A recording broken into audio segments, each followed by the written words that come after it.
Les Marocains se sentent de plus en plus en sécurité. C'est ce que révèle une étude de l'Institut royal des études stratégiques. En 2016, 23% des citoyens déclaraient ne pas se sentir suffisamment en sécurité. Ce chiffre est passé à 15,3% en 2023. Une amélioration notable, rendue possible grâce à une mobilisation d'acteurs multiples, des GSN, des GST, Gendarmerie royale, Forces auxiliaires et bien d'autres. La sécurité n'est pas uniquement une affaire de chiffres, c'est un levier essentiel pour attirer les investisseurs, développer le tourisme et garantir un sentiment de bien-être au quotidien pour tous les citoyens du royaume. Pour en parler, j'ai rencontré Nizar Drdabi, ancien officier de la Gendarmerie royale.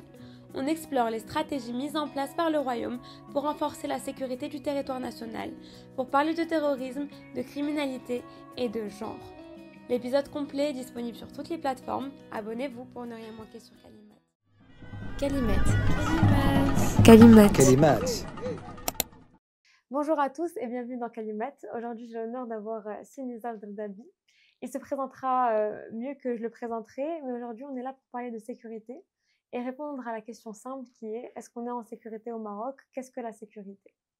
Nizar, je te laisse te présenter. Zineb, merci d'abord de m'avoir invité.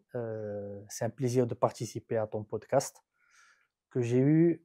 Honnêtement, tu m'as contacté. Alors, je précise, je suis d'une génération, je suis âgé de 48 ans. Donc, on n'est pas vraiment la génération, si tu veux, réseaux sociaux. De sensibiliser, c'est de vulgariser des concepts, de parler par exemple de la sécurité, qui est, je pense, un sujet qui concerne tout le monde. C'est le sujet qui concerne tout le monde. Effectivement. On est dans une société, alhamdoulilah au Maroc, peut-être qu'on aura l'occasion de le développer, et c'est mon avis personnel. Alhamdoulilah, on a un environnement sécurisé. Il y a bien sûr beaucoup de choses à faire pour faire en sorte que le citoyen, que le Marocain lambda, qu'il soit issu de tous les milieux, et surtout des deux genres, je pense qu'on va en parler, que le Marocain trouve un environnement sécurisé où il peut s'épanouir. Pour un jeune, où il peut grandir, se développer, être en sécurité et être libre de ses mouvements. Parce que ça, c'est l'essentiel, je pense. On est dans un pays, alhamdoulilah, qui offre beaucoup d'opportunités déjà, mais aussi, alhamdoulilah, un pays très riche. Il n'y a qu'à voir le nombre de visiteurs, de touristes étrangers qui arrivent au Maroc. Et ça nous donne une idée très claire que le Maroc est attractif, mais que le Maroc, au sein du Maroc, on a beaucoup de perles. Quand je parle de perles de villes, Marrakech, Souaira, Agadir, Rabat, je suis Ould Rabat, donc je défends un peu ma... On est à Rabat. Exactement. Et je pense qu'il est essentiel pour tout pays déjà, pour permettre à ses citoyens de se sentir à l'aise et de pouvoir vivre et de profiter de son pays. Après, le côté sécurité permet aussi d'autres choses. Peut-être qu'on va en parler, mais pour moi, ce qui est essentiel, donc tu m'as demandé de me présenter. Bon, je suis un peu dans le... Non, c'est libre. Et donc, je me présente. Je suis un ancien officier de la gendarmerie. J'ai passé 18 ans à la gendarmerie, où j'ai assuré plusieurs missions de sûreté et de sécurité. Et donc, juste pour donner une idée à tes auditeurs, la gendarmerie est un organisme de police, mais aussi un organisme militaire, qui a cette double casquette. Un organisme militaire de par sa formation. Tous les gendarmes passent par une formation militaire. Alors pour moi, j'ai été formé à l'Académie royale militaire de Meknès. C'est l'école où se forment tous les officiers de l'armée de terre. Donc l'armée de terre, j'entends par là les militaires, avec plusieurs spécialités, l'infanterie, les blindés, l'artillerie. Peut-être que je utilise une terminologie technique. En fait, c'est ce qu'on voit, par exemple, actuellement dans la guerre Russie-Ukraine, c'est tous les corps d'armée qui participent à la guerre terrestre. Que l'armée de terre, c'est toutes les composantes de l'armée de terre qui permettent à l'armée de terre de faire la guerre. Donc, on a une composante infanterie, composante blindée. C'est ce qu'on voit dans la guerre, c'est les chars, tous les véhicules blindés, l'artillerie. Donc, en fait, il y a plusieurs composantes. Et à côté, il y a des composantes gendarmerie. Donc, la gendarmerie, c'est la mission de police C'est exactement ce que fait la police, la DGSN, Direction Générale de la Sûreté Nationale, dans le domaine urbain. Ça veut dire dans les campagnes, dans les régions montagneuses, dans les régions côtières, etc. Et on a aussi les forces auxiliaires, ce qu'on appelle l'Arabiyya Darija al-Mkhazniya. Et donc, ce sont toutes des composantes qui évoluent sur la composante terre, en opposition à l'armée de l'air, pas la peine d'expliquer, et la marine. Très bien. Donc, c'est ça. Et donc, je reviens maintenant à parler du Maroc et de la sécurité. La sécurité, c'est important d'abord pour les citoyens, mais aussi pour l'économie du Maroc. On sait que le Maroc, alhamdoulilah, a des ressources importantes, le phosphate, des minerais, des ressources halieutiques en termes de poissons, etc. Mais l'économie du Maroc repose beaucoup sur l'attrait des investisseurs. Je donne un exemple, l'industrie automobile. L'industrie automobile, on sait que le Maroc est le premier producteur de véhicules automobiles en Afrique. C'est quelque chose qui est extraordinaire, qui ramène beaucoup d'entrées de devises au Maroc et surtout qui fait travailler une jeunesse à travers des ingénieurs, des techniciens, etc., etc. Et qu'est-ce qui fait que le Maroc est une destination qui est très attractive pour les investisseurs? C'est aussi la sécurité. Je vais pas revenir, on fait pas un podcast, je pense, économie, etc. Tu développes ton idée jusqu'à la fin, il n'y a pas de problème. Mais ce que je veux dire, c'est qu'il y a beaucoup de facteurs qui font que le Maroc est attractif, mais un des facteurs, je reviens à un autre sujet, c'est la sécurité.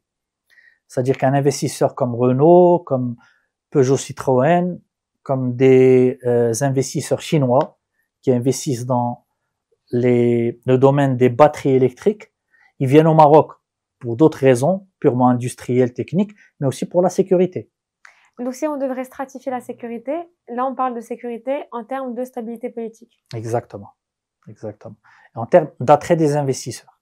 La même chose dans le domaine du tourisme. Alhamdoulilah, le Maroc possède d'énormes atouts.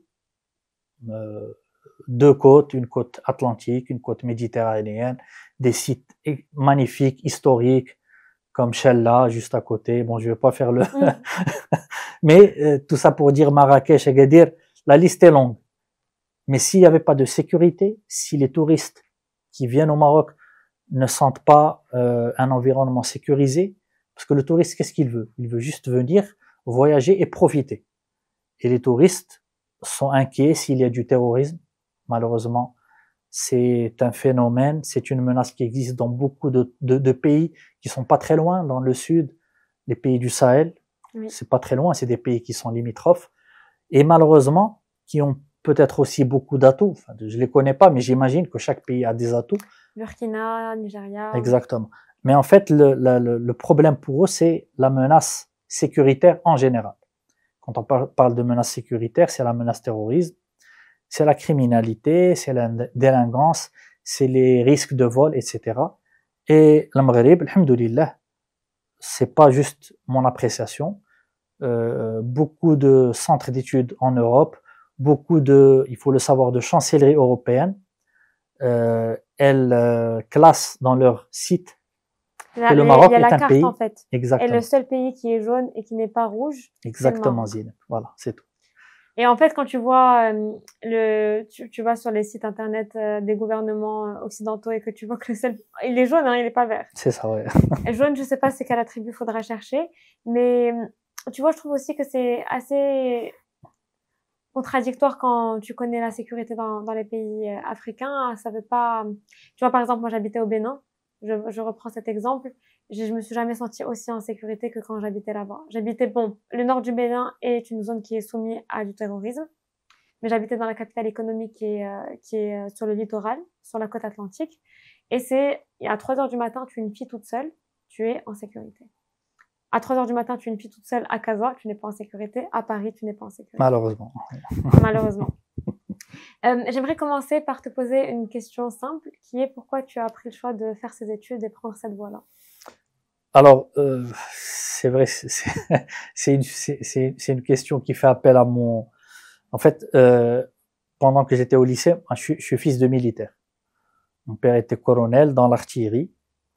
Et tout petit, mon père était affecté aux provinces marocaines du Sud. Il a travaillé à Lyon, à Dakhla, dans des coins un peu plus reculés. Et à l'époque, quand j'étais tout jeune, il y avait encore le conflit avec le Polisario. C'est une partie de l'histoire du Maroc que peut-être une jeunesse ne connaît pas. On sait que le Maroc est dans une crise diplomatique, dans un conflit. En fait, il y a peut-être chez les jeunes, parce que j'ai l'occasion d'en parler, avec mes étudiants notamment. Donc, tout à l'heure, tu m'as dit de me présenter, j'ai pas eu l'occasion de... Oui, continue. Donc, je t'ai dit que j'étais officier dans la gendarmerie, je suis sorti en 2019 et pour une retraite anticipée. Tiens à préciser, je suis pas, c'est pas une retraite normale. Donc, je me suis tourné vers le domaine de l'enseignement. Donc, j'enseigne à l'école de guerre économique. C'est un institut français qui s'est installé au Maroc depuis 4-5 ans et qui est l'institut de référence d'intelligence économique en France. L'intelligence économique, qu'est-ce que c'est en fait? C'est l'utilisation de l'information, de la data, de la connaissance pour l'intérêt de votre business, si vous êtes dans le domaine militaire, de vos missions, de vos stratégies, etc.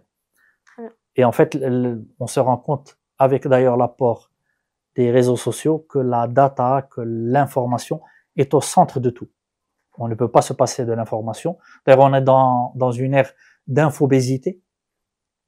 À notre âge, je le dis à mes étudiants qui sont un peu plus jeunes, pour s'informer, on devait allumer la télé, se connecter à l'édition de l'Akhbar de 2M ou de l'Amgharib. On n'avait pas autant de satellites et surtout l'Internet était à ses balbutiements, à ses débuts. Et très peu de gens maîtrisaient l'outil Internet, puis c'était pas donné à tout le monde. Même, on va dire, sur le plan matériel, c'était pas là. Et donc, on est passé dans cette ère où l'information nous accompagne tout au long de la journée. Je pense qu'on est assis, on a nos téléphones qui sont en mode avion, mais si nos téléphones étaient allumés, on aurait des notifications toutes les 10 secondes, toutes les 30 secondes, de réseaux sociaux, je sais pas, de sites d'information.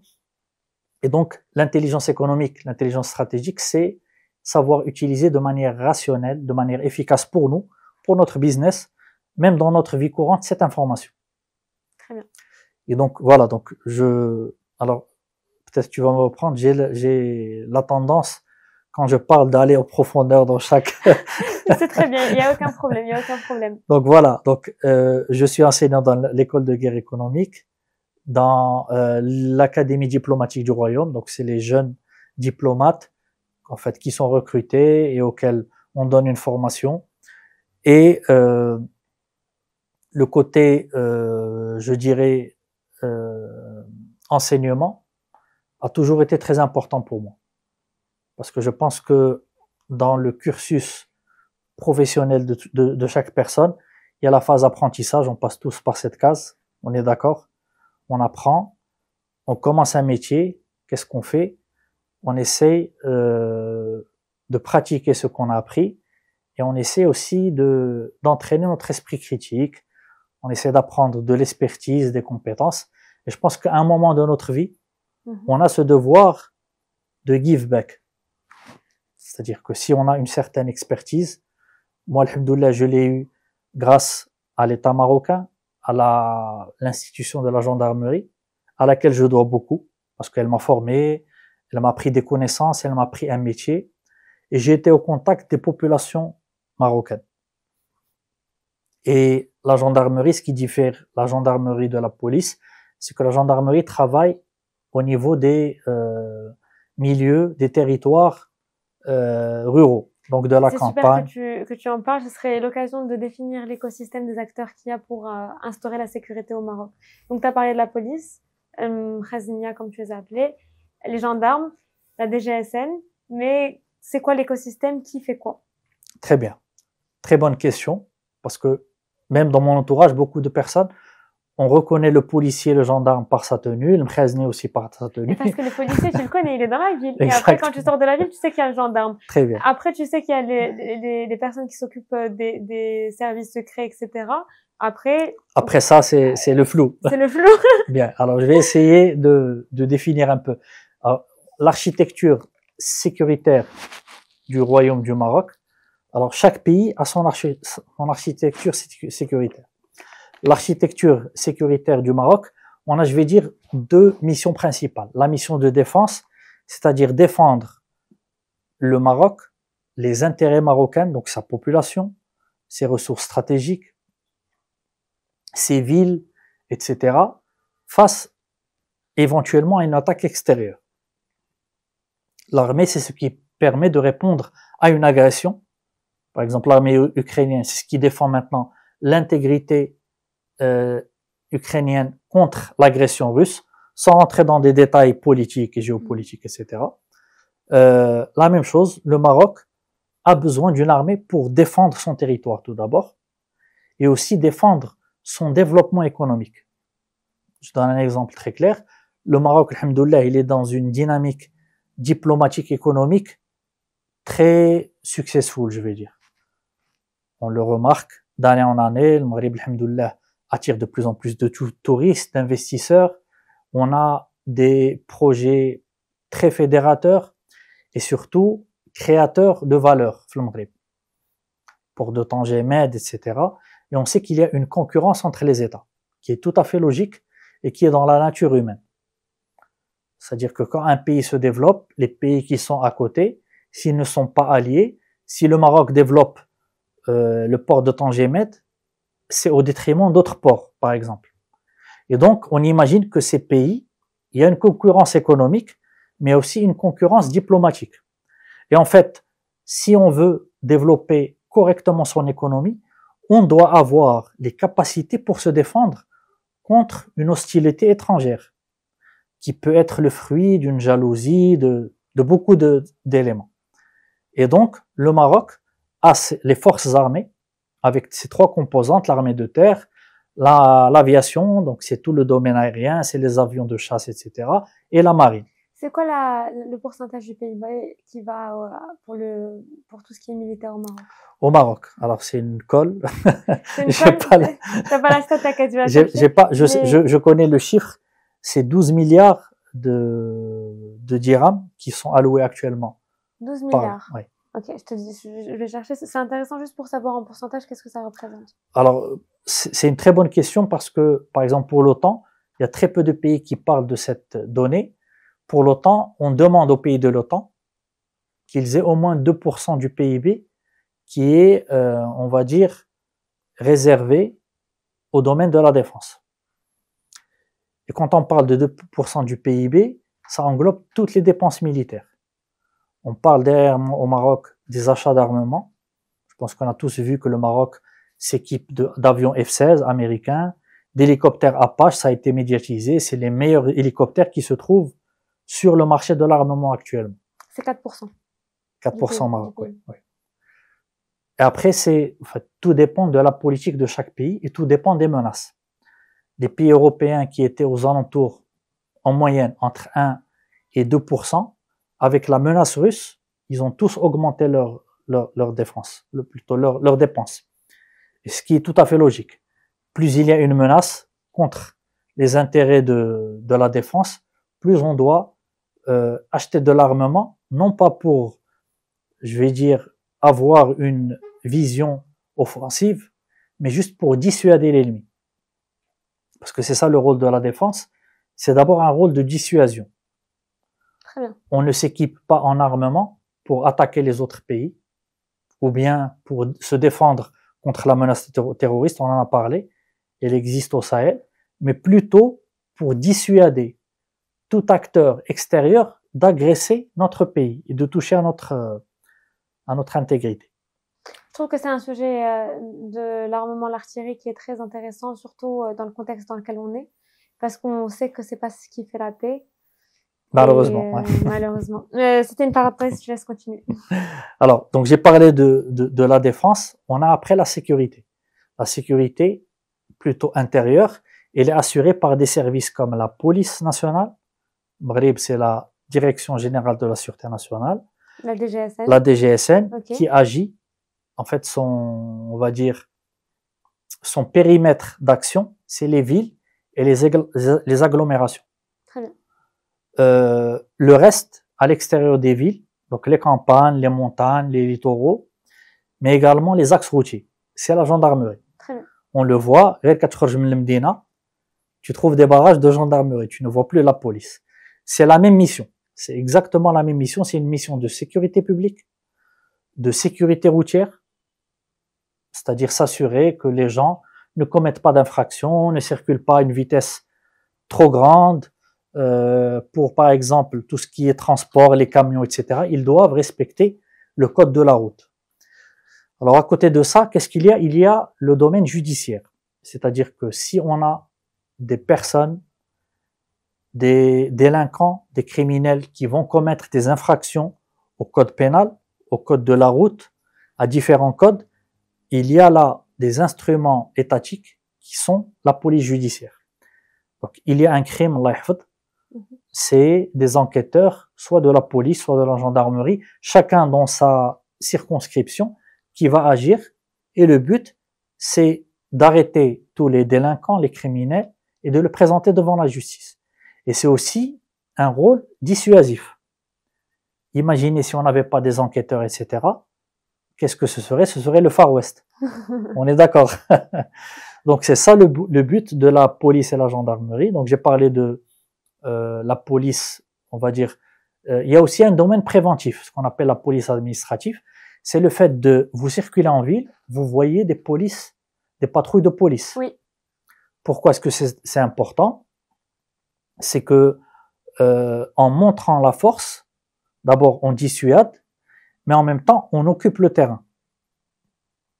Alors on a parlé d'un élément qui est très important, c'est le tourisme. Je pense que quand les touristes viennent au Maroc, quand ils voient autant de policiers, peut-être qu'ils se disent que, parce que la présence de policiers fait fuir les délinquants. Je donne un exemple très simple.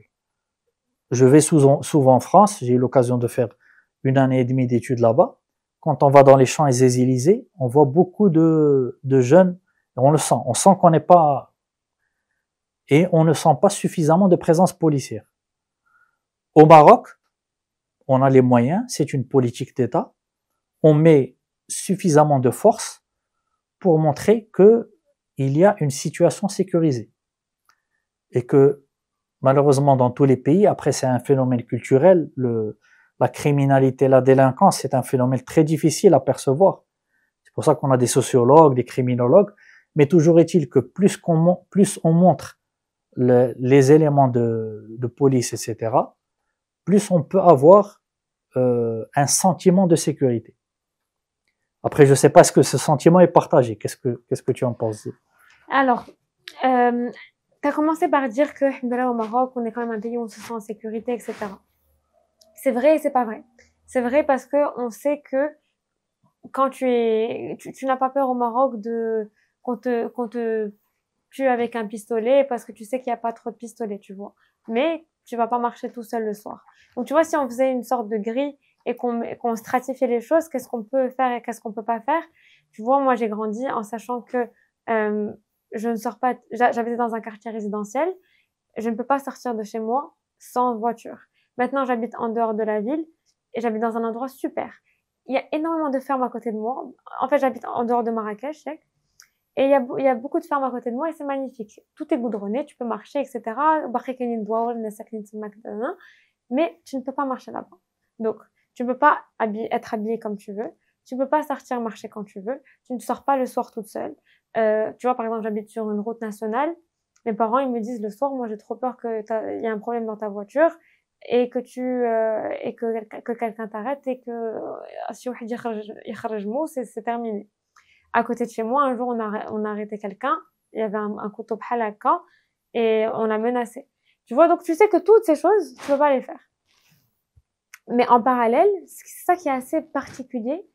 واحد النهار جا المقدم عندي للدار pour faire une enquête sur moi parce que je suis architecte et on est un métier qui est bref, il a ses propres règles, qui est encadré, qui est encadré. Donc on nous fait une enquête policière et quand je suis partie à la préfecture de police, خرجوا ليا dossier كله. Donc ça c'est assez particulier à la fois. C'est paradoxal.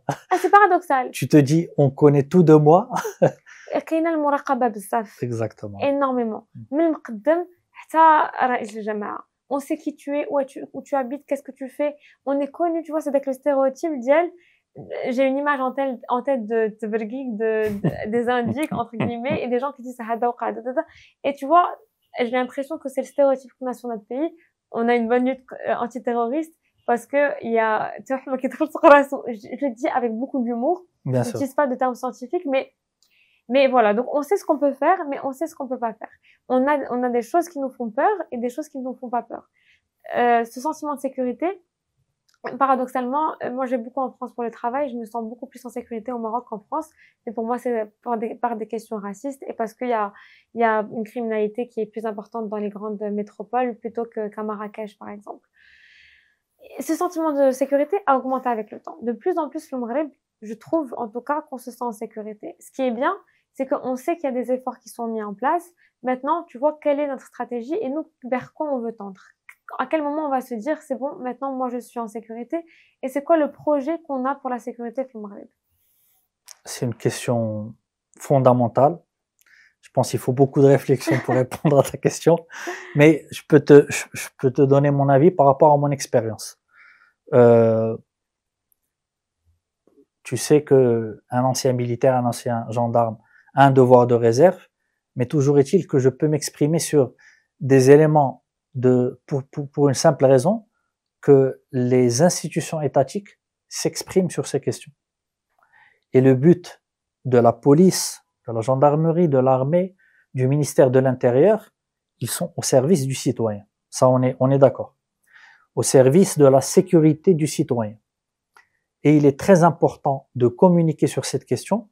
Pourquoi? Parce que quand on parle de sécurité, de criminalité, etc., il y a l'action des services sur le terrain. Alors, on est assis là, on ne sait pas ce que font l'armée, etc. Et donc, c'est pour ça que c'est bien de communiquer. Pourquoi? Parce que ça donne un sentiment de sécurité à la population, ou bien, quand il n'y a pas de sécurité, on parle d'un sentiment d'insécurité. Tu as bien fait, enfin, pour moi, l'exemple de la France, il est parlant. La France pour le Maroc, pendant longtemps, c'est, je pense, le résultat de la colonisation, etc. La France était un système, un modèle qui était rêvé. On se disait qu'arriver à la France, sur tous les domaines économiques, etc., c'est le modèle auquel on aspirait. On sait maintenant, on le voit à travers la télé, c'est qu'il y a une criminalité galopante en France, l'utilisation d'armes, beaucoup de criminalité. Alors on trouve pas ça au centre de Paris, dans les quartiers, je vais dire. Non, là-bas tu te sens en sécurité. Mais la sécurité, c'est une question de sécurité sur tous les territoires. À quoi sert d'être en sécurité sur les Champs-Élysées ou au 16e si une fois que tu sors à la banlieue, à quelques kilomètres de là, il y a des attaques avec main armée? Je pense, ça c'est mon analyse personnelle, c'est que le Maroc essaie d'avoir une stratégie globale. Pour les autorités au Maroc, il est essentiel que la personne qui soit à Casablanca, à M'arif, comme la personne qui soit à Azela, dans le douar le plus reculé, que le sentiment de sécurité soit partagé. Donc, pour arriver à cet objectif, il faut, je vais dire, déployer toutes les forces de sécurité sur tout l'espace national. Et je peux dire, moi, j'ai une expérience de 5 ans dans la province de Boulmen. C'est une Boulmen, c'est la région de Fès-Boulmen. Okay. C'est à 200 km de Fès. Et c'est une région montagneuse, pas très loin de Ifrane. Très connue pour la criminalité. D'ailleurs, Fès, voilà. En fait, tous les grands centres qui ont connu un exode rural très important, comme Casa, comme Fès, qui est d'autres Tanger, fait que on a un afflux d'une nouvelle population qui vient du milieu rural. Et en général, quand on se déplace... Justement, ces personnes-là ne sont pas, on va pas dire qu'elles sont nées pour être non, pas du tout. Dans la criminalité. Moi, j'essaie juste d'expliquer. C'est que l'afflux de ces personnes, elles sont à la recherche d'abord d'une vie meilleure. Exactement. Et les centres, je vais dire, qui regroupent les mégalopoles, elles donnent une opportunité de travailler et de vivre sainement, décemment, je dirais, c'est ça le terme exact. Et pour vivre décemment, il faut travailler. Alors, quand il y a un afflux de personnes, on sait que les personnes du genre, enfin, les jeunes du territoire rural n'ont pas la même qualité d'accès à l'enseignement. Donc, c'est des gens défavorisés à la base par rapport à un Casablancais, l'Ikber, ou peut-être l'école privée, etc. Et donc, peut-être que cet élément, alors je suis pas sociologue, mais c'est juste une lecture que je fais, fait que ces personnes, cette frange de la population est défavorisée à l'accès à l'emploi par rapport aux gens du Kanouf Mdine. On est d'accord, je sais pas si tu partages. Donc, le fait d'avoir à répondre à ces besoins primaires, avec une éducation qui est un peu d'un niveau peut-être un peu moindre, fait que, et avec le melting pot, enfin, c'est le cas de l'Maghreb, mais aussi de New York, la création de New York, c'était la ville qui attirait le plus de monde, mais il y avait le plus de criminalité. C'est encore le cas maintenant. Plus on a de population hétérogène, plus on a de criminalité. C'est une corrélation qui a été faite par les sociologues. Et donc, c'est pour ça que des villes comme Fès, comme Casablanca, comme il y a une concurrence accrue pour avoir des emplois, etc., fait qu'il y a plus de criminalité. C'est ma lecture. Est-ce que tu penses que s'il y avait une meilleure dignité économique, il y aurait moins de criminalité? Effectivement. D'ailleurs, statistiquement parlant, les pays qui connaissent le moins de criminalité, le moins de délinquance, ce sont les pays du Nord. Quand je parle des pays du Nord, je ne parle pas des États-Unis, c'est un mauvais exemple. Je parle plutôt du Canada, des pays scandinaves. C'est le plus bas taux de criminalité, de délinquance à travers tous les pays du monde. Il y a aussi d'autres pays asiatiques comme Singapour, etc. Mais ça, c'est pour d'autres raisons. À Singapour, qui est une ville très ouverte pour les étrangers, la répression est très... C'est-à-dire que tu commets un petit crime, ou au Maghreb, tu es puni d'1 an de prison, en France, 1 an de prison, là-bas, c'est 10 ans de prison. C'est un choix politique pour essayer d'avoir une certaine sécurité. Mais pour revenir au cas des pays scandinaves, la criminalité, la délinquance n'existait pas jusqu'à ce qu'ils connaissent un afflux de population dans l'immigration, une augmentation de la population, et maintenant ils connaissent aussi ce phénomène de délinquance et de criminalité. Je pense qu'on a défini un peu les enjeux et les réussites du Maroc, en quelque sorte. Pour toi, c'est quoi les défis que tu as identifiés et les solutions que tu pourrais mettre en place en termes de sécurité? En termes de sécurité. Alors, je pense que déjà, on a des acquis au Maroc qui sont que, alhamdoulilah, au Maroc, on n'a pas de criminalité armée. Et ça, je pense que peut-être qu'on n'en est pas suffisamment conscient, c'est normal. L'opinion publique marocaine, la société, elle aspire toujours à mieux. C'est-à-dire que dès qu'il y a une tendance, des agressions, c'est quelque chose qui parle à tout le monde. On se rappelle par exemple du phénomène de Tcharmel en 2014. C'était un phénomène qui a commencé auprès de jeunes. Enfin, c'était le début pour moi, l'utilisation des réseaux sociaux où les réseaux sociaux parlaient de tous les phénomènes. Et on avait des jeunes criminels, de jeunes délinquants qui faisaient partie de la société, on va dire, la partie désœuvrée de la jeunesse marocaine, qui peut-être ont arrêté leurs études, issus de milieux populaires, et qui ont commencé à médiatiser, à filmer leurs agressions. On se rappelle à l'époque, le sentiment d'insécurité au Maroc a augmenté, parce que des pères de famille, des mères de famille regardaient sur les réseaux sociaux des agressions en direct. On n'a jamais connu ce phénomène au Maroc. Il y a une réponse sécuritaire adaptée parce que tout phénomène nouveau de criminalité, en fait, la criminalité, c'est un phénomène sécuritaire, mais aussi social. On est d'accord. Donc, ça naît de problèmes socio-économiques. Et puis, ça se matérialise par des actes, des agressions et le phénomène d'El Charmel. Je le dis peut-être aux auditeurs qui n'ont pas eu vent de ça. C'est que des jeunes, plutôt la jeunesse, entre 15 et 20, 25 ans, sous l'effet de psychotropes, Qarqobi, etc., toutes les drogues qu'on trouve qui ne sont pas... Les drogues aussi, qui est un sujet très important. Oui, tout à fait d'accord. À accès facile, donc se droguer, et commettaient des agressions très violentes et qu'ils se filmaient. Et pour eux, c'était une fierté de publier ça, en sachant que quand tu publies ça, tu te mets En danger. En danger par rapport aux services de sécurité. Pour la police, c'est facile d'intervenir. Il y a une réponse très forte. Le phénomène, je pense, a été jugulé en l'espace de quelques mois. Et tout ça pour dire que tous les phénomènes socio-criminels sont relatifs à un contexte social, un contexte culturel et un contexte générationnel. Actuellement, on a de plus en plus de jeunes qui sont, bon après ça a été étudié par les criminologues, qui est-ce qui est criminel, qui est-ce qui ne l'est pas, est-ce que c'est génétique, est-ce que c'est inné?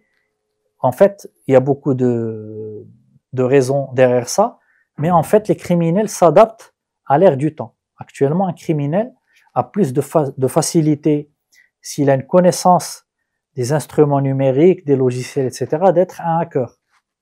Pourquoi? Parce qu'il n'y a pas le risque de prendre une arme blanche, une machette ou une épée et de sortir agresser des gens si j'ai les capacités intellectuelles de savoir utiliser tous les cyber-outils et de pouvoir détourner de l'argent, de pouvoir infiltrer le téléphone de un tel et de prendre des éléments, etc.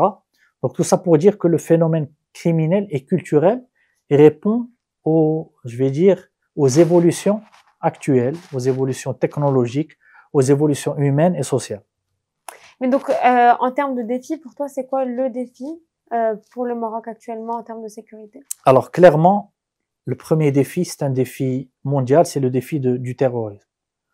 Pourquoi? Parce que les actes terroristes, le Maroc, on a connu, je parle de ma génération, on a connu d'abord l'attaque contre l'hôtel, je me rappelle du nom à Marrakech, peut-être que tu vas Argana, en 2011. Non, pas Argana, l'hôtel les années 90. Ah, je savais même pas qu'il y avait cette L'hôtel qui se trouve sur l'avenue Mohamed VI.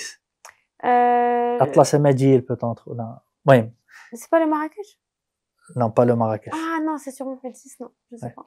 Bon, c'était le premier attentat les années 90. D'accord, j'étais même pas au courant. Et depuis 90 jusqu'à 2003, l'attaque qui a touché le Maroc, Casablanca. Casablanca, qu'est-ce que c'est? C'est la plus grande ville du royaume, c'est le poumon économique. Si tu veux, c'est la vitrine du Maroc. On le dit clairement. Rabat, c'est la capitale, mais la vitrine du Maroc, à l'international, c'est d'abord Casablanca. Il y a eu donc les attentats qui ont été très meurtriers. Si je me rappelle, 49 morts, des centaines de blessés, et surtout l'image du Maroc qui a été touchée. Exactement. Il y a un très bon livre de Mahi Bin, les étoiles de Sidi Moumen. Exactement, oui. Et le film de Nabil Ayouch, Les chevaux de Dieu. C'est ça. Qui fait vraiment bien véhiculer l'idée. Et en fait, à l'issue de ça, on a eu la lutte, la politique anti-bidonville, en 2004. Et donc c'était aussi l'initiation de nouvelles politiques qui ont découlé de ça. Effectivement. Donc voilà, donc pour résumer, il y a beaucoup de choses à dire sur la lutte antiterroriste du Maroc. Mais tu vois, pour moi, désolé, je te coupe, mais tu dis que le défi, c'est la lutte antiterroriste. Et tu sais, c'est drôle parce que en 2011, pour Argana, moi, j'étais à Marrakech. Tu vois, c'était censé être quelque chose qui m'a assez touchée. Mais tu vois, on a l'image et qu'est-ce que je conscientise aujourd'hui, c'est que le Maghreb est tellement développé en termes de lutte antiterroriste que pour moi, ce n'est même pas une menace. Quand je vois beaucoup de gens, quand je suis à l'étranger, je me sens plus menacée que le Maghreb, parce que je sais qu'au Maghreb, j'entends tout le temps, il y a des attentats qui ont été déjoués par-ci, par-là, et donc je me sens constamment en sécurité pour ça. Mais pour toi, c'est une menace qui est quand même très présente. Pourquoi? Tout simplement, on a eu, le début d'année, une affaire qui a été médiatisée. C'est une intervention du PSIJ. Donc le PSIJ, qu'est-ce que c'est? C'est la brigade centrale d'investigation judiciaire qui relève du département de la DST, d'un service de renseignement, donc qui est sous la tutelle de M. Abdel Hammouchi, qui est patron de la police et patron des services de renseignement, et qui est pour moi une émanation de cette politique d'El Maghreb où on a mis la menace terroriste comme une des priorités. Pourquoi? Le Maroc n'a pas été touché, qui est par rapport à des pays, d'abord en France, en Europe, chaque semaine, chaque mois, on a un attentat maintenant à l'arme blanche, etc., etc. C'est quelque chose qui est récurrent. Le Maghreb, ce n'est pas récurrent parce que le Maroc a mis en place cette stratégie où on a compris que la menace terroriste, il y avait deux axes de piliers stratégiques. c'est la sécurité au quotidien, c'est le travail de la police, de la gendarmerie, de l'mkhazniya, etc. Mais aussi le côté renseignement. Le renseignement, qu'est-ce que c'est? C'est anticiper.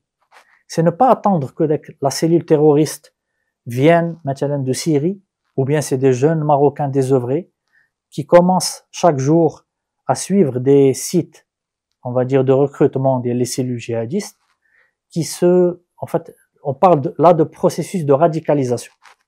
Pour qu'un jeune, Hadouk Diel Casablanca, se radicalise, ça s'est fait en plusieurs mois, voire en plusieurs années. Et en fait, le Maroc a une stratégie d'anticipation.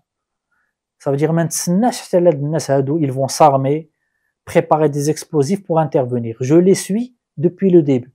Donc, il y a des gens qui sont fichés, comment ça fonctionne?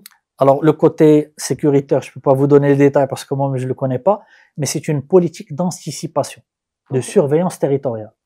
Ça veut dire Kif Goulti, le Maroc, et on l'assume. On a l'Mqaddemin, on a la police, on a l'Mkhazniya, on a la DST, etc., etc., où on essaie de voir ce qui se passe dans la rue, dans les quartiers. Pourquoi? Le but, ce n'est pas de fliquer les gens, mais le but, c'est d'abord de lutter contre le terrorisme.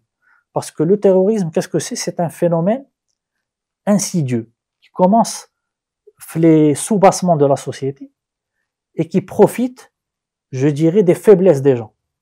Les djihadistes, enfin les cellules de recrutement, qu'est-ce qu'elles visent? Elles visent les personnes qui n'ont pas d'espoir.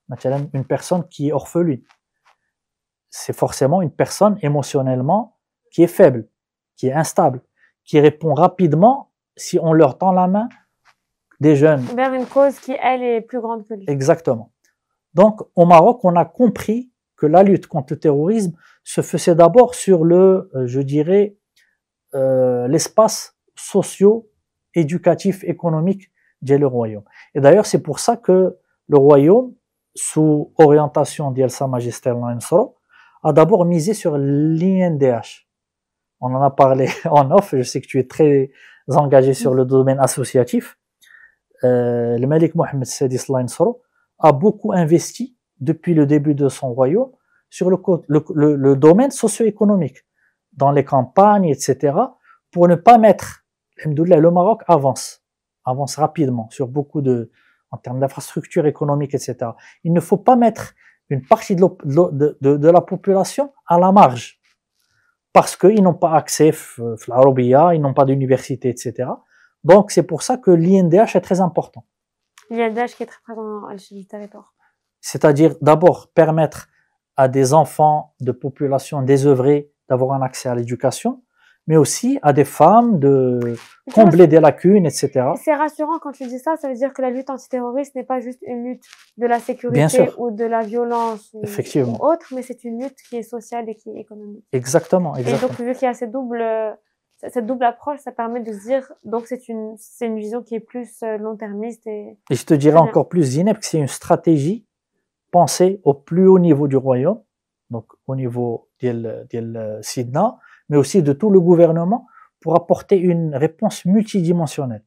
Il y a le côté sécuritaire, il y a le côté socio-économique, il y a aussi d'autres, on va dire, piliers ou axes très importants. Un axe qui est très important, c'est comment gérer, comment appréhender la population carcérale. Nesli fil Habs, personne n'en parle, malheureusement. Non. Pourquoi? Parce que ce sont des criminels, ils n'ont que ce qu'ils méritent, mais ce sont des êtres humains, que l'on veuille ou non. Et ce sont des êtres humains qui ont des familles, qui ont des parents, des fils, etc. Et ce sont des personnes qui vont, du jour au lendemain, d'ici 3 ans, 4 ans, quand ils vont payer leur peine à la société, qu'ils ont sûrement mérité, parce que moi je crois en le pouvoir judiciaire marocain, en la transparence, etc. Il a le droit à une deuxième chance. Est-ce qu'on a des programmes de réinsertion? Très bonne question. Alors, à ma connaissance, le volet, ou la canne, mais à un niveau très bas. Depuis la prise en charge le phénomène de la menace terroriste au royaume, avec cette stratégie multidimensionnelle, on a mis en œuvre des programmes. Qu'est-ce qui les a mis en œuvre? C'est la DGAPR, Direction Générale de l'Administration de prévention pénitentiaire, même pour Ouais. pas tous les, mais c'est la délégation générale de l'administration pénitentiaire et qui fait aussi de la réinsertion. Très bien. Parce que si tu mets des gens en prison pour un crime qu'ils ont commis, mais chacun a droit à une deuxième chance. C'est Non, je suis d'accord. c'est quelque chose qui est un MBA. Tout le monde fait une erreur. Tu as le droit à une deuxième chance. Tu as payé, on va dire, Ta peine. ta peine, et puis tu as droit à une deuxième chance.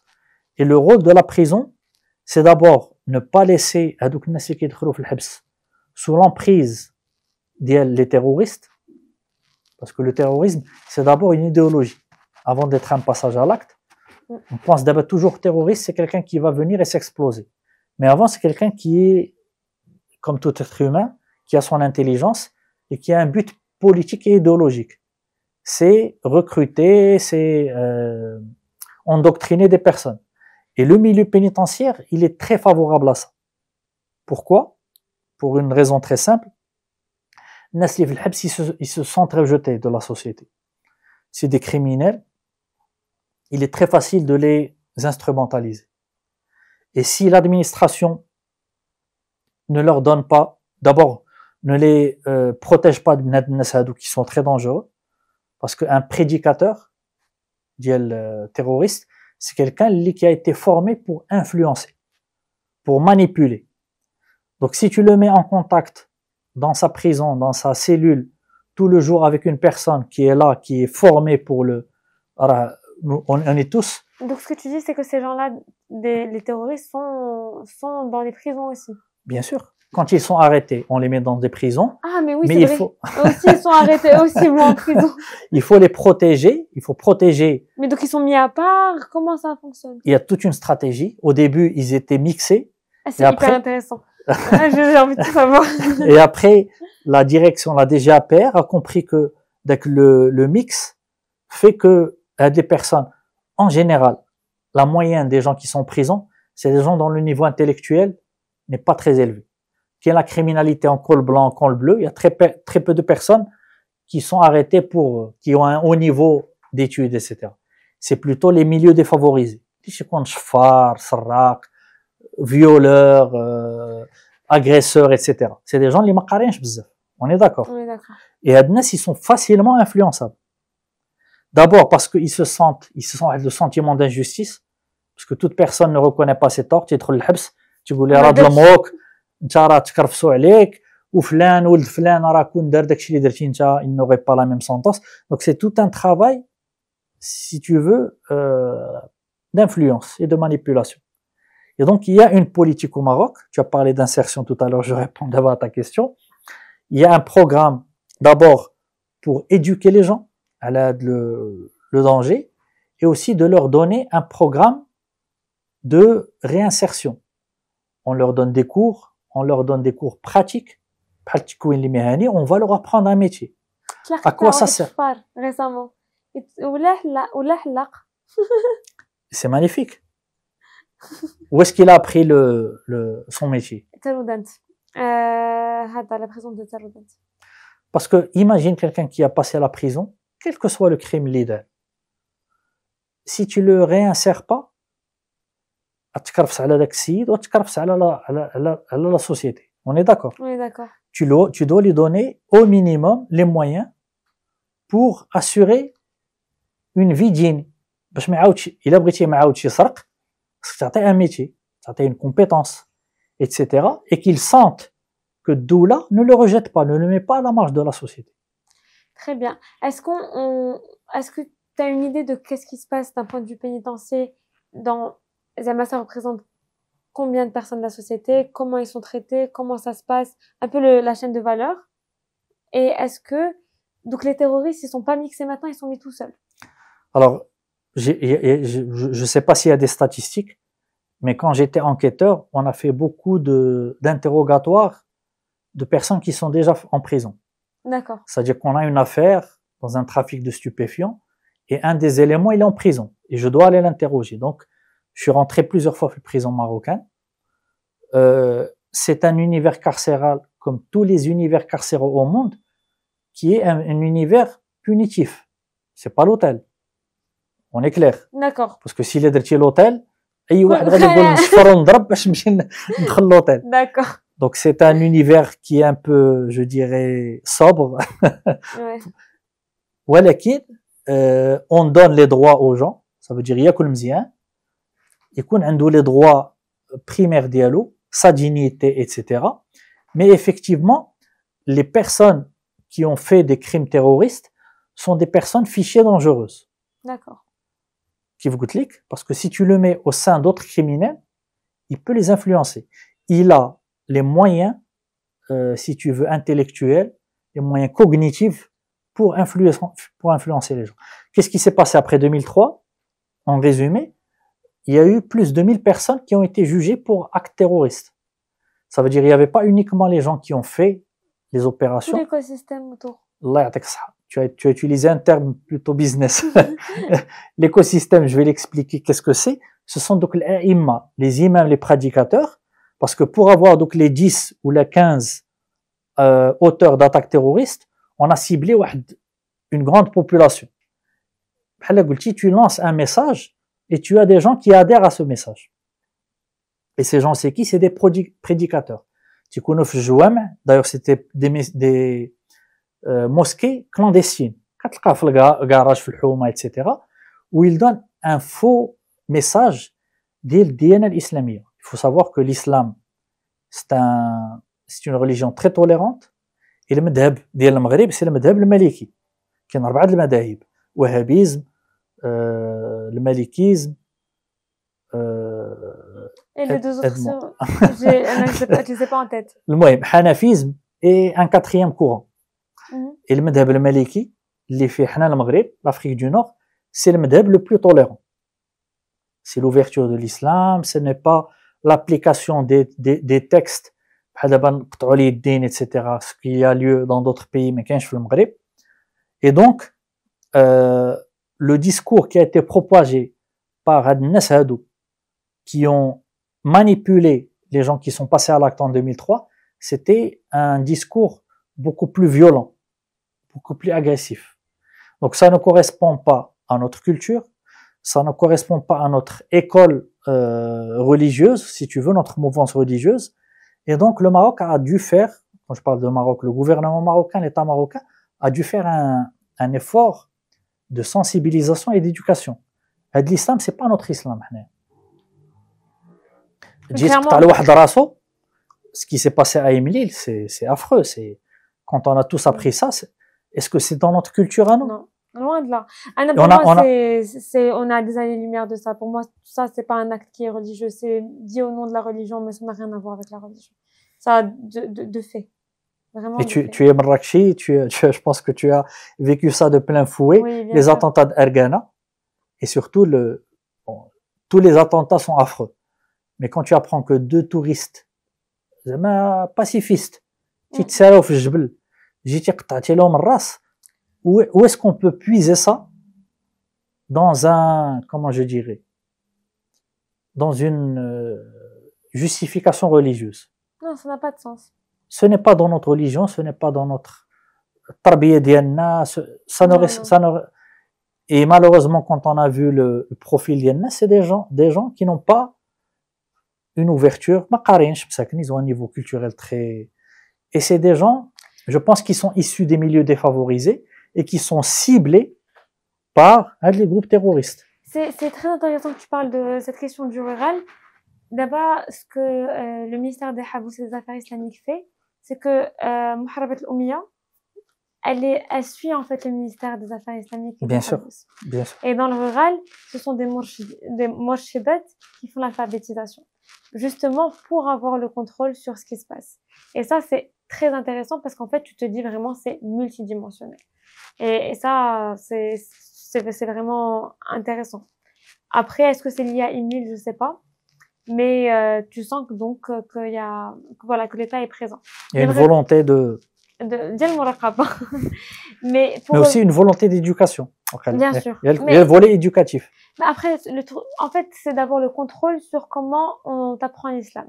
Tu vois, le morshidat, elles vont t'apprendre Exactement. Les bases voilà. les préceptes religieux. Selon le madhab ديالنا et pas chez madhab آخر Exact. qui pourrait passer par les réseaux sociaux, qui sont aussi un grand outil de propagande pour Effectivement. d'autres causes. Et j'aimerais repasser, je trouve que le sujet pénitentiaire est génial et j'ai hyper envie d'approfondir, mais juste pour revenir sur la sécurité, est-ce que tu penses que les lois type ce qui est à Singapour, ce qui est assez, on va dire, plus fort, c'est-à-dire tu as fait un crime, tu as volé, on te coupe la main, est-ce que si ça s'était appliqué au Maroc, est-ce que tu penses qu'on aurait une meilleure sécurité? Et est-ce que tu penses que c'est une solution?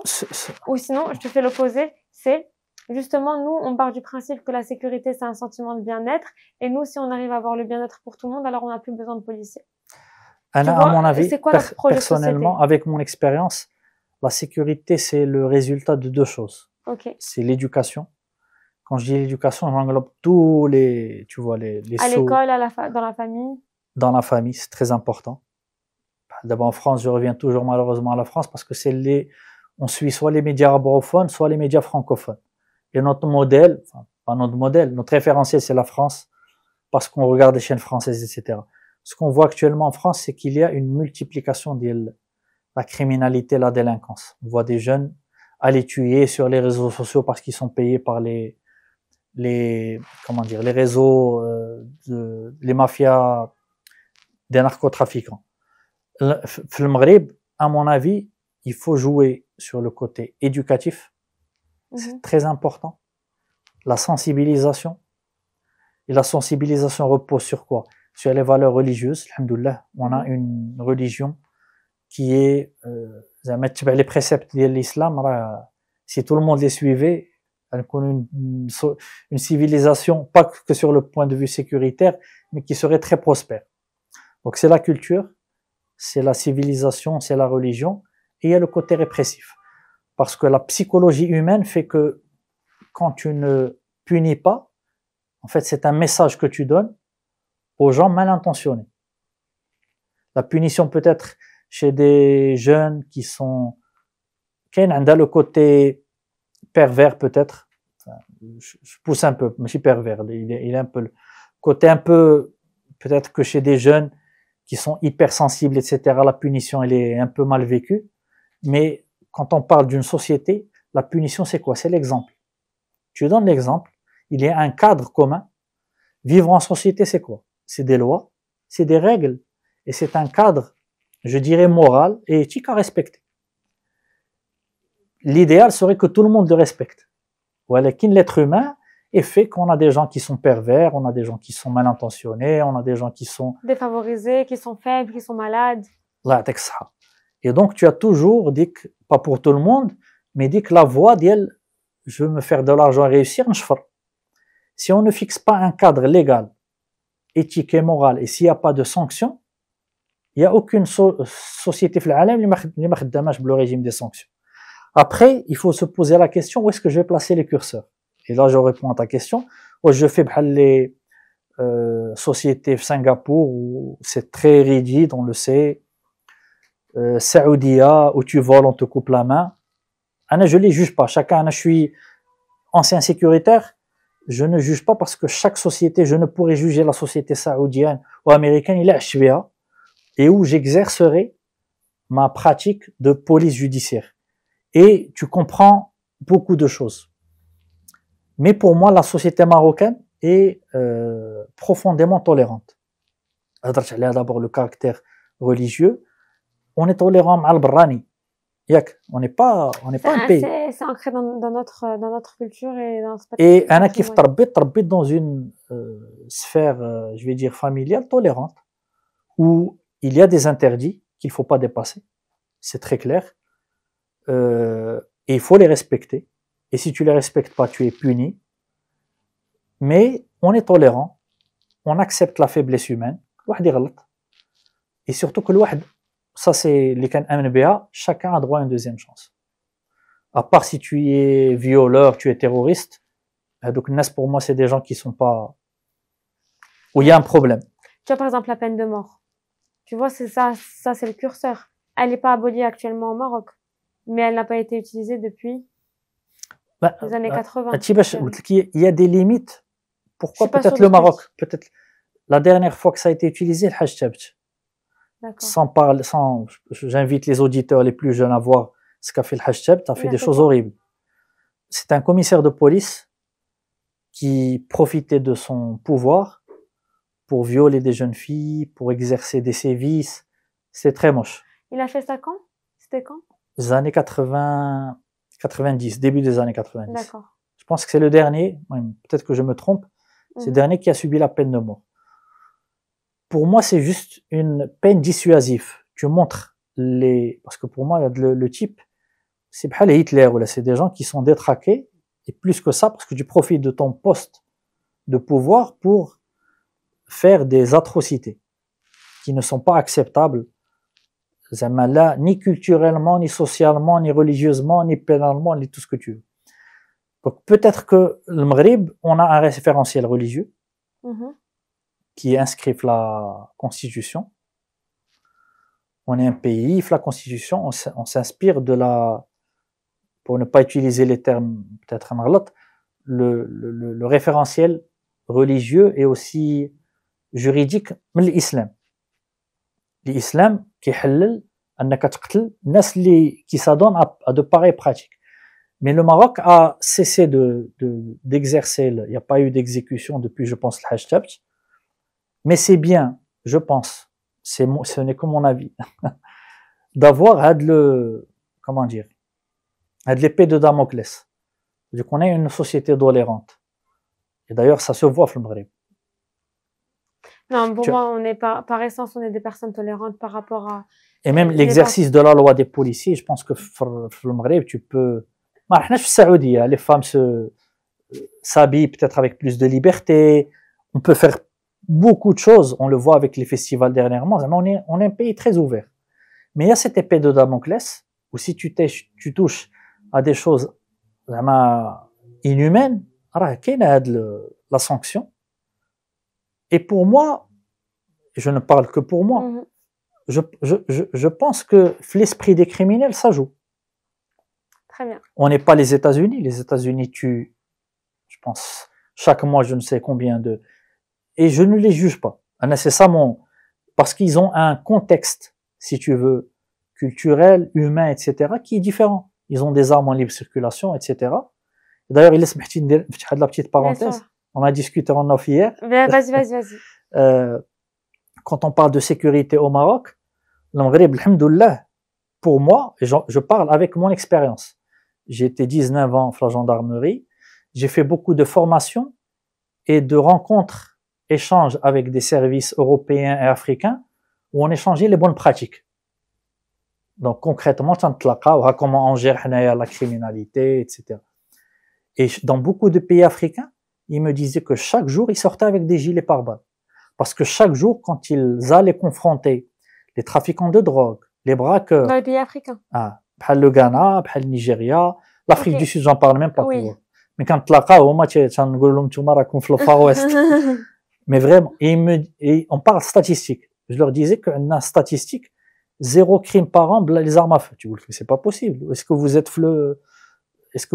êtes un pays scandinave? Je leur disais non. Je te pose une question très claire.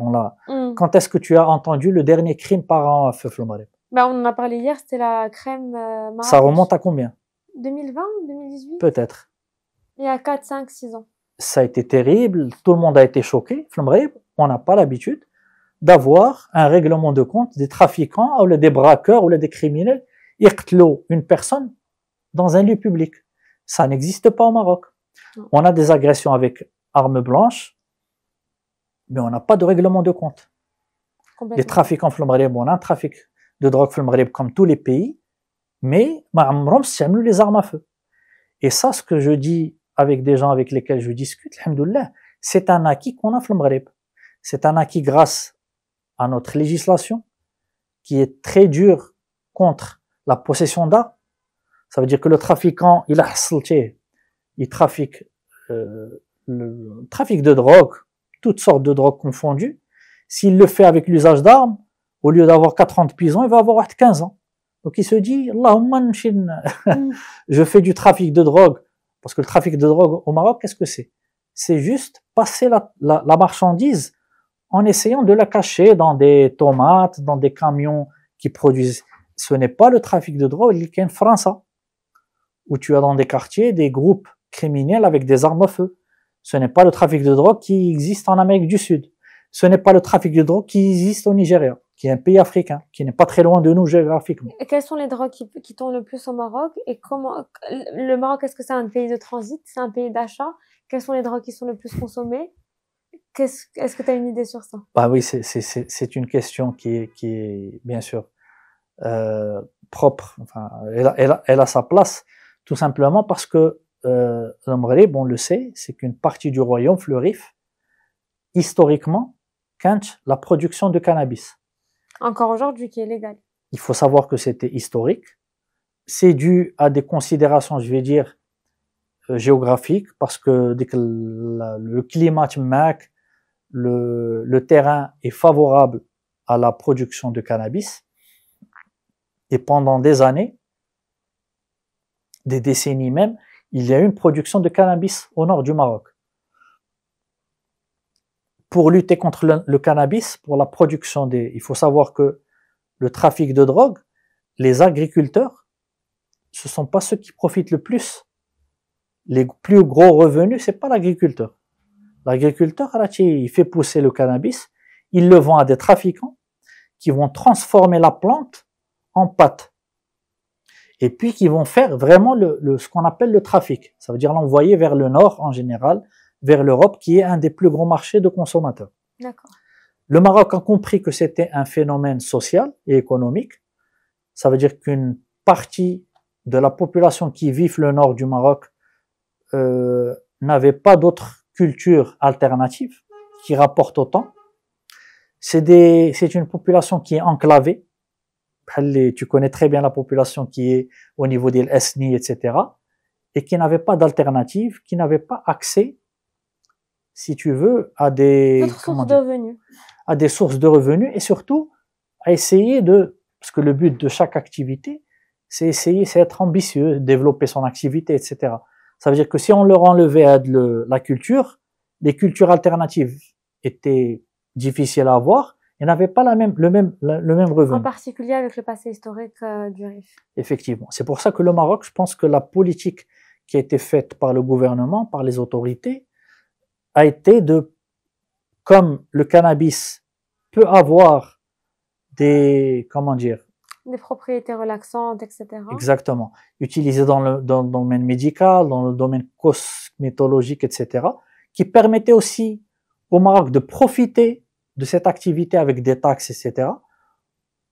Et c'est ce qui a été fait depuis 2 ou 3 ans.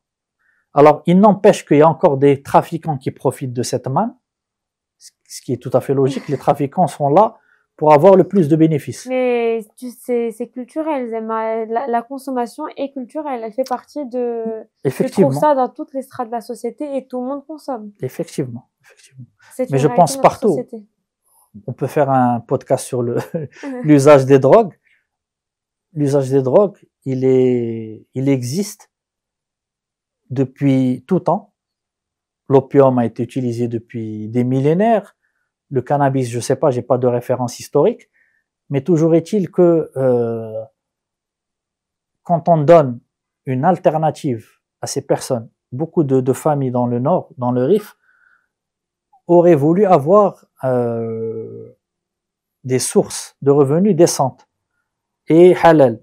Quand on leur a ouvert ça, ils cultivent le cannabis, ils savent que le produit de leur plante, il va dans un domaine qui est beaucoup plus vertueux. Donc c'est bien pour tout le monde, je pense. Très bien. Donc nous, on est plus des producteurs, on est producteurs-consommateurs, mais aussi est-ce qu'on est passage? Alors le Maroc, comme tous les pays, c'est un terrain de passage. Très bien. Pourquoi? Parce que les drogues, il y a des routes de drogue à travers le monde, des circuits. Mm-hmm. On a parlé du cannabis, je vais parler de la cocaïne, qui est malheureusement une drogue qui est très utilisée. Parce qu'on parle de drogue, il y a des drogues qui sont utilisées au niveau mondial. La cocaïne, tu le trouves partout, en termes de consommation. Il y a des drogues qui sont un peu plus culturelles, comme le khat, etc., qui sont utilisées uniquement dans certaines parties ou régions du monde.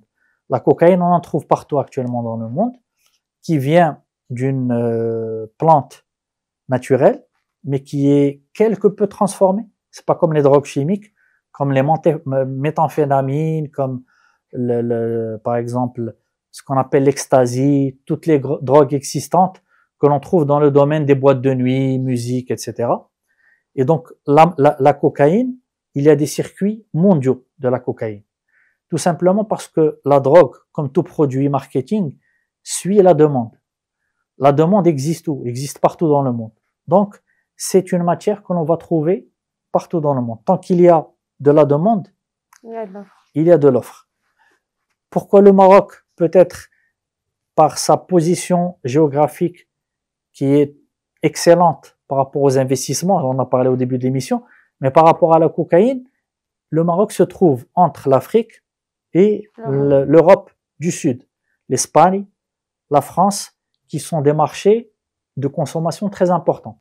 Donc il est normal que des réseaux, qui sont en général des réseaux sud-américains, qui vont, au début, les réseaux sud-américains, viser directement l'Europe et les États-Unis. Okay. Donc quand on va vers un nouveau marché, qu'est-ce qu'on fait? On cherche la route la moins courte, qui fait gagner le plus de temps.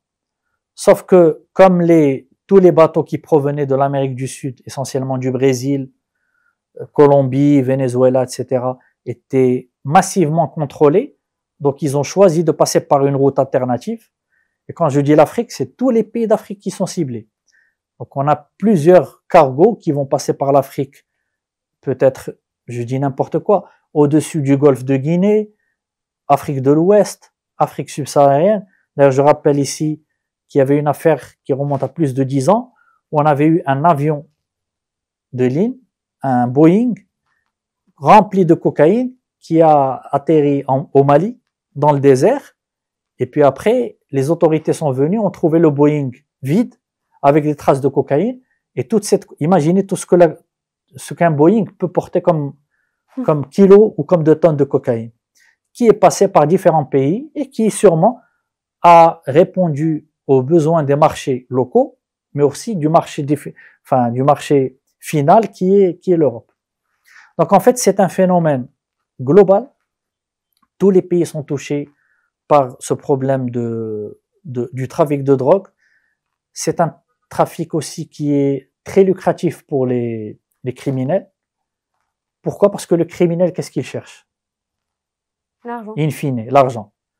Donc imaginez quelqu'un qui trafique dans les cigarettes ou bien dans la contrebande, qu'est-ce que ça lui apporte et qu'est-ce que peut lui apporter le trafic en termes de drogue.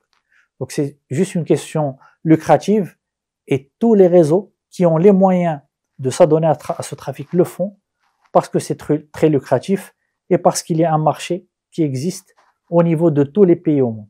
Très bien, très bien. Pour conclure, j'ai deux idées.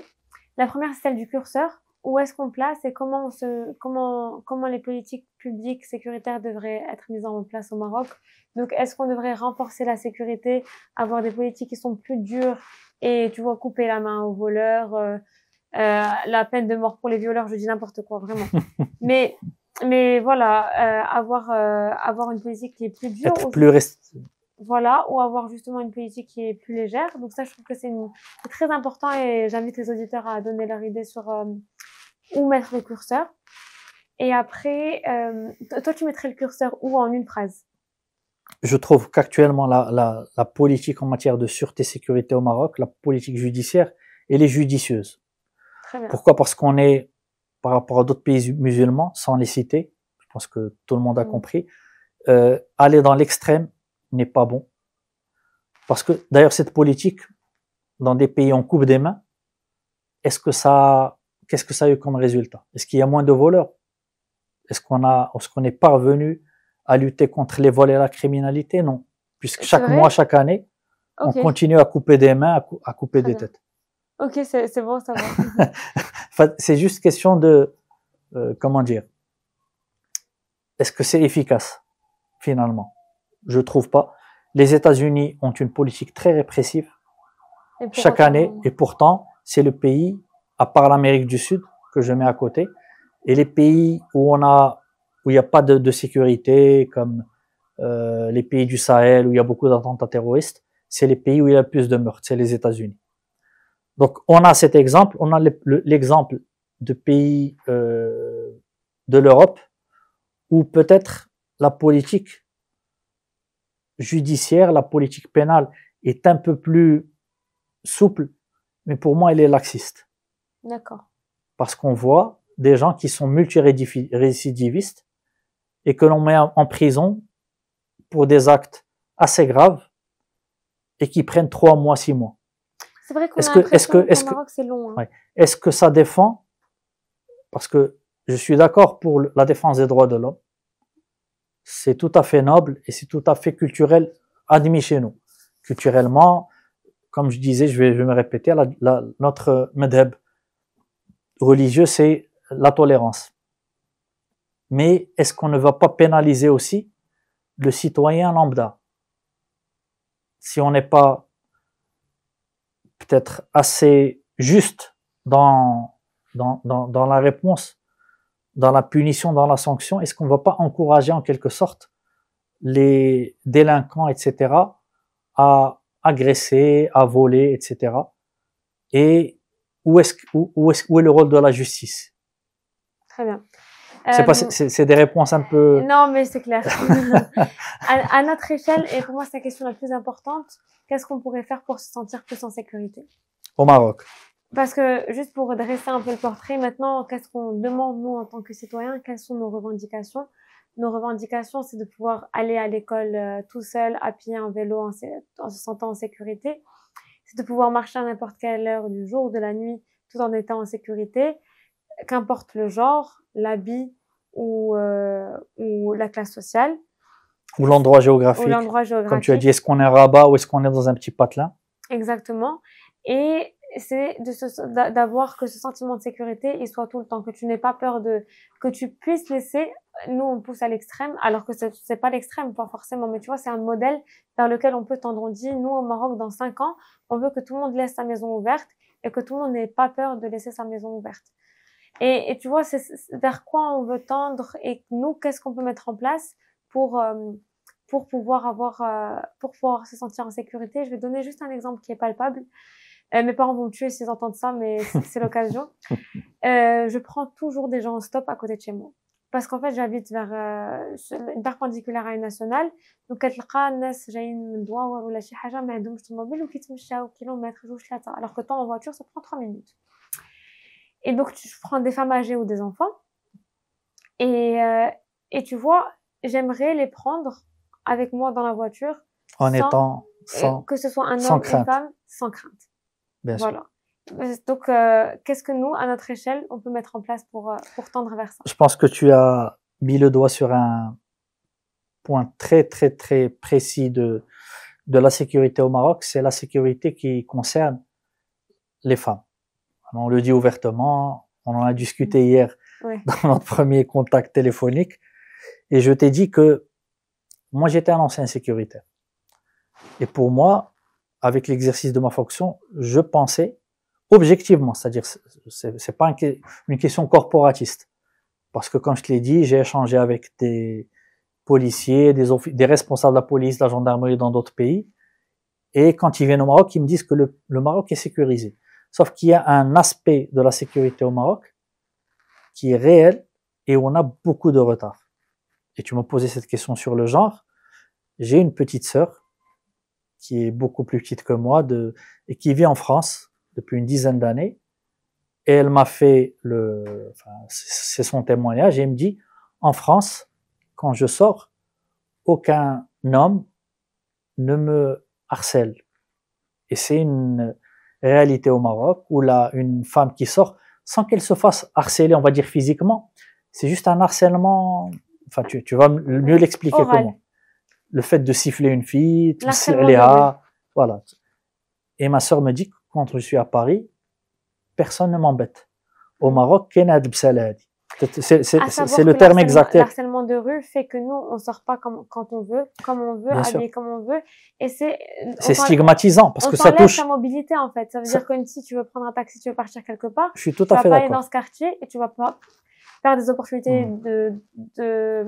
d'avoir du bon temps de travail ou autre. Centre ta liberté. Tu sais que tu peux pas te mettre l'incarté chez lui. Parce que c'est, alors, j'ai essayé d'apporter une réponse. Je pense que ça a trait à des raisons plus culturelles, sociales, de perception. Peut-être que sur le plan, bon, on revient toujours à la question d'égalité. Il n'y a pas une égalité de perception. Ça veut dire que le ولد يخرج avec en short, sandala بالليل بالبرد وداكشي ما يهضر مع حد. Une fille si elle sort en short, elle va être traitée de on va la toucher physiquement, elle est en danger. Je suis d'accord. Alors qu'est-ce que peuvent apporter les services de sécurité concrètement? Parce que j'ai eu cette discussion avec ma sœur à plusieurs fois, avec ses amis. C'est vrai que, je le dis, il n'y a pas encore cette prise de conscience des politiques sécuritaires au Maghreb sur la protection. Parce que, au Maghreb, une personne qui est, on va dire, ciblée, etc., c'est le bint qui a été agressé physiquement. Sauf que l'agression verbale, morale est aussi très importante. Tu peux en témoigner. C'est quelque chose que les femmes ressentent aussi avec. Je ne subis pas parce que je maghrébiya, donc ils pensent que je suis touriste, donc j'ai beaucoup de chance. Mais c'est une réalité. Mais c'est une réalité, malheureusement. Et c'est pour ça que je pense que les politiques publiques sont en train de s'orienter vers ça. Ça fait 5-6 ans que j'ai quitté la gendarmerie. Il y a de plus en plus de formations pour traiter tous ces types de délinquance et de criminalité qui touchent aux femmes, qui touchent aux jeunes, les agressions envers les jeunes, tout ce qui est agression. Je parlais en termes généraux, que ce soit sexuel, que ce soit psychologique, etc. Et je parle pour la gendarmerie. Ces dernières années, il y a beaucoup de formations pour des femmes OPJ. OPJ, ça veut dire officier de police judiciaire, pour traiter tout ce type de délit, de criminalité. Donc, il y a une réponse de la part de l'État. Je pense que pour toucher vraiment, parce que si on veut s'attaquer à un problème, il faut s'attaquer à la conscience populaire. Et je pense qu'il n'y a pas suffisamment, peut-être que c'est un sujet qui est pas tabou, parce qu'on en parle d'ailleurs, mais juste un peu sensible, et auquel on n'accorde pas l'importance qu'il faudrait. Peut-être dans les télévisions étatiques, tu le fais très bien. D'ailleurs, c'est toi qui a initié cette discussion, ce débat. Peut-être dans les réseaux sociaux, etc. Il faut en parler. Parce que je pense que le Marocain, c'est quelqu'un qui est réceptif. Et quand on parle aux Marocains, aux jeunes, quand culturellement pour eux, malheureusement, je dis entre guillemets pour une certaine jeunesse, ce n'est pas mal d'aborder une fille, je pense que c'est d'abord culturel, éducatif. Il faut faire comprendre aux jeunes qu'on ne doit pas accepter ça. Une jeune fille, comme un jeune homme, ils sont sacrés. Leur dignité, leur personne, leurs sentiments, tu peux pas, c'est un délit. Et si tu le fais, tu peux aller en prison. Et je reviens à la question d'Yelk. Si on ne donne pas l'exemple, il y a beaucoup d'exemples de jeunes, peut-être, j'aime pas la différenciation, parce que ça fait quand même. Elle est réelle, elle existe. Elle existe, mais tu mets des gens dans une case. Alors, qu'est-ce que ça veut dire, comme tu as Ould Cheb qui peut être Bassel ala Ould Fchouch. Je sais pas si tu as compris la nuance. Ould, tu Bassel ala Bent. Alors, on n'accepte pas ça, et si tu le fais, tu vois, c'est ça l'idée que je veux passer. Ça veut dire que c'est pour ça que je te dis que il faut la sanction, parce que dans notre société, quand tu passes ça, le bent quand l'absa, mais voilà. Tant qu'elle respecte la loi, pas parce que l'absa un short que tu as compris un peu mon idée. Après, tu vois, c'est toujours, mais si délicat, on en parle ouvertement, mais peut-être qu'il faut plus en parler. Il faut que les jeunes et les moins jeunes savent que les hommes, les femmes ont les mêmes droits. Et que هذا الراجل لا تفسر ليه que إلا بسلتي على واحد البنت واش تقبل أن شي واحد يتبسل على أختك. C'est comme ça que je m'adresse aux jeunes. تيقول لك لا. Donc pourquoi تقبل باش تبسل على بنت ديال بنت الناس. C'est aussi simple que ça. Et si tu le fais, il y a une loi. ما غاديش نظلموك. Mais, C'est une الحبس. bien sûr, Tu vois, et c'est ça où tu mets le curseur. Peut-être que maintenant, le harcèlement de rue, si tu harcèles une fille dans la rue, tout à eh fait, ben, tu prends 6 ans de prison. tout à fait, Pourquoi pas? tout à fait. Euh, c'est c'est un sujet qui me tient beaucoup à cœur parce que c'est un sujet sur lequel j'ai énormément eu de témoignages qui a pris beaucoup de place dans les réseaux sociaux, etc. Et donc, tu vois, j'imagine des brigades dans les quartiers qui tournent, tu vois, des initiatives qui viennent du bas, des Bien gens sûr. qui se constituent en association qui disent nous c'est bon, on veut plus. La génération de mes parents me raconte tout le temps que هما كانوا كيخرجوا mini jupe ما كاين اللي يهضر معاهم. Donc tu vois, ça veut dire qu'il y a 50 ans, c'était possible de faire ça. C'était admis, c'était toléré, c'était. Donc Il y avait culturellement, un respect. il y avait du respect. Donc maintenant, on ne peut plus faire ça. Donc ça veut dire qu'il y a eu un moment où c'était possible. Et donc voilà, j'invite les gens à faire confiance. J'invite les écoles à faire des marches pour aller à l'école. C'est ça. Tu sais qu'en fait, Anna, j'habitais pas si loin que ça de mon école. J'aurais pu y aller en vélo. Et ça aurait pu résoudre un problème de mobilité énorme dans la ville. Bien sûr. Mais Bien les sûr. gens ont peur. Tu vois, كل شيء كيخاف. Tout le monde a peur. Ça résoudrait tellement plus tellement de problèmes si on se sentait en sécurité. Donc, des solutions, voilà, je donne des solutions, des idées. Mais parce qu'en fait, mine de rien, c'est ça aussi l'objectif de Kalimat, c'est donner des idées aux gens et des idées, des personnes qui veulent, voilà, porter des projets, porter des initiatives. Et j'aimerais que les gens de mon quartier, n'est pas vraiment un quartier, se regroupent, ils disent dimanche à 9h, on va tous aller faire la marche. J'invite des gens qui veulent courir à Marrakech au lieu de courir dans les avenues polluées, de venir courir à côté de chez moi. Mais tu vois, c'est ça. C'est que, en fait, tu donnes l'exemple. Tu dis, Bien OK, sûr. si tu vois un tel, flan ou flan qui te mchaou, je te dis, si tu le vois, ça veut dire que c'est possible. Mais si tu vois que si tout le monde a peur de marcher, si tout le monde a peur de prendre son vélo, si tout le monde a peur la nuit, tout le monde nourrit ce sentiment de peur.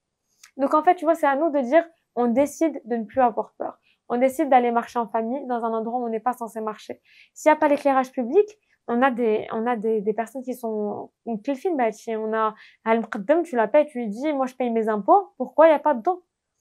Exact. Et ainsi de suite. Et c'est ça, tu vois, j'en sais rien. Quand je mets avec ton quartier, tu leur dis, OK, chaque vendredi soir, on va commencer à aller marcher de 20h à 21h et on instaure la marche. Il y a un concept entre guillemets, un truc s'appelait Marrakech, تعشى وتمشى. J'ai appris ça récemment avec avec le père d'une amie à moi. Apparemment, elle dit 50 عام في مراكش الناس كانوا كيخرجوا في Guéliz qui est le centre historique de Marrakech, de la ville nouvelle. الناس كانوا كيخرجوا وكلشي كان كيتمشى. يقال لك هما كانوا كيتمشاو في Guéliz وكيسلموا على الناس. Pendant l'été وقيلا. مع الصيف تيكون شوية Mais je sais, il m'a pas spécifié si c'était en été. Mais tu vois, c'est peut-être ça. Ouais. C'est peut-être qu'aujourd'hui, on connaît plus son voisin. Peut-être initier des choses comme ça. Voilà. Est-ce que toi, tu as des idées pour initier plus de sécurité? أنا تنآمن بواحد المسألة. Comme je l'ai dit, il y a le côté, traditionnellement, tu as le bâton et la carotte. Moi, je dirais d'abord, qu'est-ce qui remplace ça? C'est la communication. La communication, c'est communiquer. C'est parler. C'est d'abord que les gens soient conscients de leurs droits. Et si les gens sont bafoués dans leurs droits, tu as le droit d'aller le commissariat, ou la brigade, ou la تمشي للمحكمة. Et d'ailleurs, il y a beaucoup d'initiatives qui sont lancées dans ce sens. Enfin, l'initiative اللي مازال في دماغي parce que les dernières années de mon service, كانت فتحت une initiation contre la lutte contre la corruption. Je sais pas si tu es au courant, où le parquet a des numéros verts, où si tu, je vais dans le cas extrême, مشيتي للكوميسارية كاع وطلب شي واحد طلب لك رشوة او لا شي autorité ولا شي حاجة, appelle ce numéro vert. Et je sais que ça a eu des résultats. Peut-être qu'on pourrait, alors je suis un peu détaché d'abord, je sais pas ce qu'il y a, mais pour combattre le harcèlement de rue, qui est une réalité, parce que je pense d'abord, peut-être qu'on ne s'exprime pas assez sur ça. Il a fallu que, pour que j'en sois conscient, parce que pour moi, quand j'étais responsable sécuritaire, bon, il y a aussi le biais, on se dit qu'on fait notre travail correctement, mais honnêtement, j'ai jamais pris conscience de le côté. Avant que ta sœur ne te le dise. Que dans ma circonscription, il fallait que je fasse attention à ça. Je te le dis ouvertement. Après, j'étais dans une région rurale où culturellement ما كايناش le harcèlement de filles كاين واحد الحشومه وداك الشيء. La fille ne sort pas de chez elle, en fait, si elle n'est pas mariée. C'est vrai. C'est plutôt ça. Côté rural, البنات وداك الشيء ما تيخرجوش. Mais j'ai jamais été confronté à ça pendant les années où j'ai travaillé. ما عمر جات une plainte ou parce que je me renseignais chaque jour des plaintes qui arrivaient. C'était du vol, etc. On a peur d'aller au commissariat parce qu'on va pas être pris au C'est sérieux. حشومه ما ترضاش vis-à-vis de ses parents. Je suis d'accord avec toi. On a peur de pas être pris au sérieux pour le harcèlement de rue. Parce que tu as peur de timchi et en fait, on t'enlève encore plus ta dignité, on te dit مالك انت لابسه بحال هكا. C'est ça le truc, ouais. On te renvoie la responsabilité de alors que c'est parce que tu as, etc. Que tu sois, c'est au commissariat, au policier de te dire en fait non, tu es en sécurité. Mais artisine, parce que ce que j'aime beaucoup, enfin parce que ce que j'aime dans le Maghreb, c'est qu'il y a une évolution. Oui. Il y a une évolution dans la société. Et bon, je défends ma chapelle, je suis plus dans la gendarmerie, mais en 2019-2020, il y a de plus en plus d'incorporation de ressources humaines féminines. C'est très important. Parce qu'avant, les femmes, je pense, la police, d'abord, historiquement, c'est l'armée qui a du personnel féminin. Pour moi, c'est un droit. Pour hommes et femmes, tout le monde a le droit d'avoir accès à des postes en tant que fonctionnaire, la fonction publique. Avant, l'armée, c'était du personnel médical, on en a parlé hier, des infirmières, des médecins femmes, des assistantes sociales. D'abord, actuellement, il y a des officiers féminins soldats. Soldats entre guillemets, ça va être des lieutenants qui vont aller à la guerre. Au cas où, qui vont mener des hommes à la guerre. La gendarmerie, la même chose, la police aussi. On a d'abord des enquêteurs féminins. On a des policiers, des officiers de police judiciaire féminins. Et je pense que juste le fait de faire ça, comme avant il y avait que des policiers mâles, des gendarmes hommes, on comprenait pas. C'est juste une question d'appréciation, de feeling. Le fait de mettre les brigades d'abord une adjudant femme qui connaît, qui a subi le type de HADA, ça va faciliter et ça va mener à plus de répression et ça va mener à on va plus appréhender le phénomène de la société et apporter, je pense, la réponse efficace. Ok, merci beaucoup. J'aimerais juste, on n'a pas passé beaucoup de temps à approfondir une seule chose qui est le fait de se dire j'ai eu un problème donc le commissariat. C'est pas un réflexe qu'on a, mais c'est un réflexe qu'on devrait plus avoir. Effectivement. Et c'est une des choses les plus simples à mettre en place. Il n'y a aucun tabou. Il n'y a aucune, je vais dire, restriction. Il est le bent hachmat ou la jeune femme, etc. Ou pour d'autres sujets, il a quelqu'un de la famille. Parce que je sais qu'il y a le côté psychologique qui est déjà la fille ou la femme qui a été victime d'agression. Il y a un côté émotionnel. Donc peut-être que, et ce que je dis aussi aux femmes, prenez le temps je sais qu'il y a l'aspect émotionnel dans beaucoup d'agressions, de viols. La femme, elle passe pendant des mois, elle est recluse, etc. C'est très bien. Mais vous avez tout à fait le droit de porter plainte après 3 mois, 4 mois, 5 mois. Pourquoi vous avez attendu tout ce temps?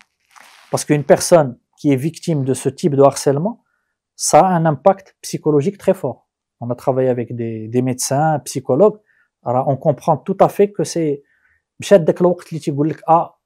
j'ai été victime de viol, ça fait 6 mois. Pour défendre. Non.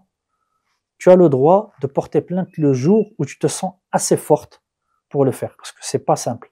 C'est pas facile. Il y a le côté émotionnel, psychologique que les autorités prennent en compte.